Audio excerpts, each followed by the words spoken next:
नमस्कार साथियों, N G के वी यूट्यूब प्लेटफॉर्म में आपका स्वागत है। तो साथियों, शुरू करते हैं आज के शिक्षण अभिवृत्ति एवं शिक्षण अभिरुचि के कुछ महत्वपूर्ण क्वेश्चन। तो पहला क्वेश्चन इस प्रकार है कि पाठ्येतर क्रियाओं के लिए विद्यालय में केंद्रीय कार्य योजना करने का प्रमुख कारण है। प्रमुख कारण कौन सा हो सकता है पाठ्येतर क्रियाओं के लिए विद्यालय में, वो भी केंद्रीय कार्य योजना। क्वेश्चन को समझना, आंसर आपका होगा, क्या होगा। सबसे पहले ऑप्शन देखते हैं कि इसमें छात्रों को प्रजातांत्रिक जीवन पद्धति का प्रशिक्षण प्राप्त होता है। ऑप्शन बी, छात्र अपने अध्ययन के बाद कुछ कार्य करना पसंद करते हैं। शिक्षा कक्षा में शिक्षण के उपरांत कुछ अतिरिक्त कार्य करने की रुचि देते हैं। माता पिता अपने बालकों के विभिन्न क्रियाकलाप देखकर प्रसन्नता का अनुभव करते हैं। आपका आंसर क्या होगा? आंसर होगा साथियों, इसमें छात्रों को प्रजातांत्रिक जीवन पद्धति का प्रशिक्षण प्रदान प्राप्त होता है। आपका आंसर होगा अ। ठीक है, अगला प्रश्न देखते हैं। पाठ्यक्रम संबंधी अतिरिक्त क्रियाओं को विद्यालय में सम्मिलित करने का प्रमुख कारण है। क्या कारण है?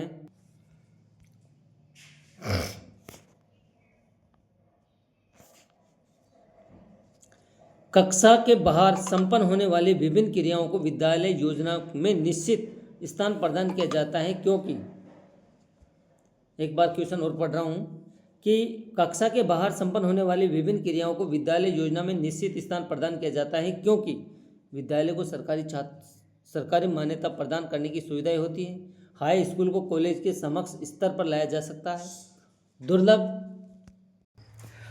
दुर्बल छात्रों को अन्य क्षेत्रों में प्रतिभा प्रदर्शन का अवसर मिल जाता है।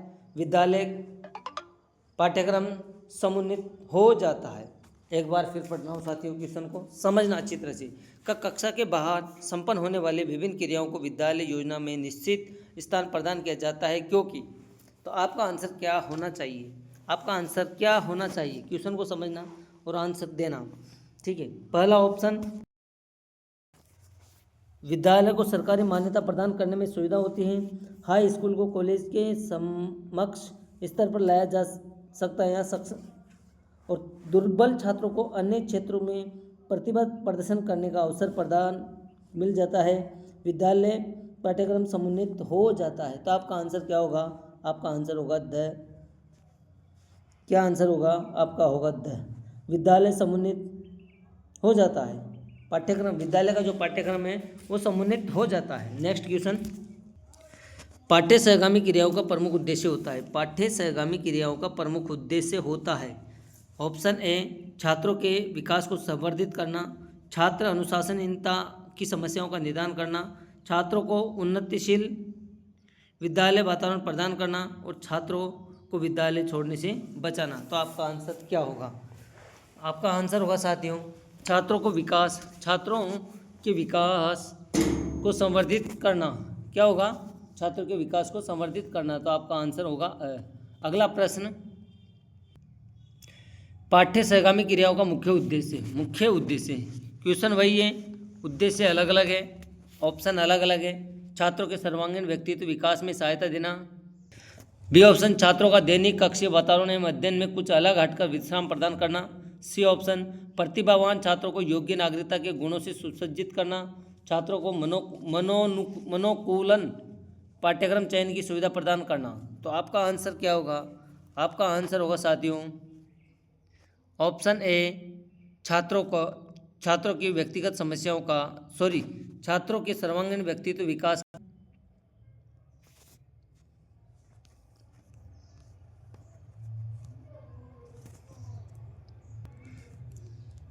छात्र समिति के संदर्भ में यह तथ्य सही है। कौन सा तथ्य सही है? छात्र समिति के संदर्भ में छात्रों की व्यक्तिगत समस्याओं का उचित समाधान करना, पाठ्यक्रम प्रयोग संबंधी संस्तुतियाँ प्रस्तुत करना, प्रशासन संबंधी निश्चित नीतियों का अनुपालन करना और शैक्षणिक कार्यक्रम की सुव्यवस्था हेतु उत्तरदायित्व का वहन करना।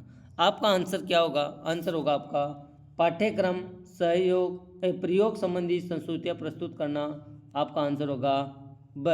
ठीक है, अगला प्रश्न, छात्र परिषद का प्रमुख उद्देश्य है छात्रों में स्व अनुशासन की योग्यता का विकास करना, विद्यालय प्रबंध समिति की समस्याओं का सरलीकरण करना, छात्रों को विद्यालय संबंधी समस्याओं के समाधान में सहयोग करना, या प्रधानाचार्य को प्रशासनिक समस्याओं से मुक्त करना। तो आपका आंसर क्या होगा? आंसर आपका होगा साथियों, छात्रों को विद्यालय संबंधी समस्याओं के समाधान में सहयोग करना। आपका आंसर होगा स। क्या होगा? स।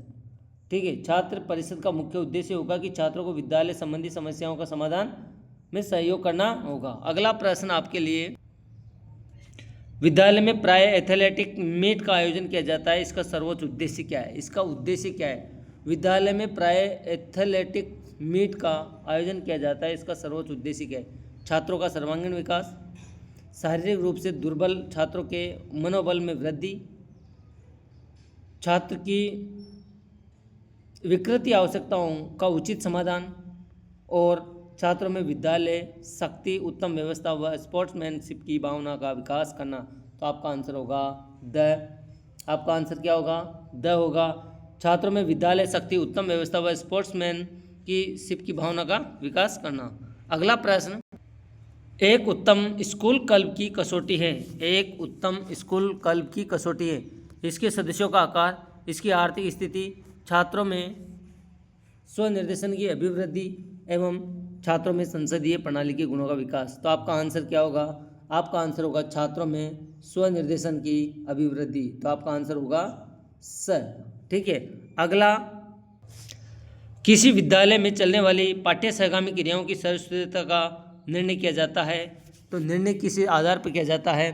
छात्र सहभागिता के द्वारा, शिक्षक सहानुभूति की सीमा के द्वारा, छात्रों का प्रदर्शित विभिन्न रुचि के आधार पर, वह समस्त छात्रों की रुचियों की संस्कृति की सीमा के आधार पर। तो आपका आंसर होगा साथियों, समस्त छात्रों की रुचियां एवं संस्कृति या उनकी अनुमति या उनकी इच्छा की सीमा के आधार पर किया जाता है। ठीक है। छात्र केंद्रित होना चाहिए, सहगामी क्रियाएं सभी। तो साथियों, अगर चैनल पे आप नए हैं तो चैनल को लाइक करना, सब्सक्राइबर करना, बेल आइकन को अवश्य दबाना, जिससे कि हर नोटिफिकेशन आपके पास पहुंच जाए। और जितने भी क्वेश्चन मिले उनको क्वेश्चन का आप आंसर अवश्य देना, कमेंट्स ज़रूर करना कि क्वेश्चन कैसे डल रहे हैं। ठीक है। तो मिलते हैं साथियों। अगर अधिक से अधिक अपने दोस्तों को भी शेयर करना, जिससे कि यूजीसी नेट, बीएड व बीएसटीसी प्री एग्ज़ाम आने वाली हैं, उसमें भी आपका सहयोग मिले और आपके साथियों को भी सहयोग करें, जिससे उनको भी लाभ होगा और आपको भी लाभ होगा। धन्यवाद।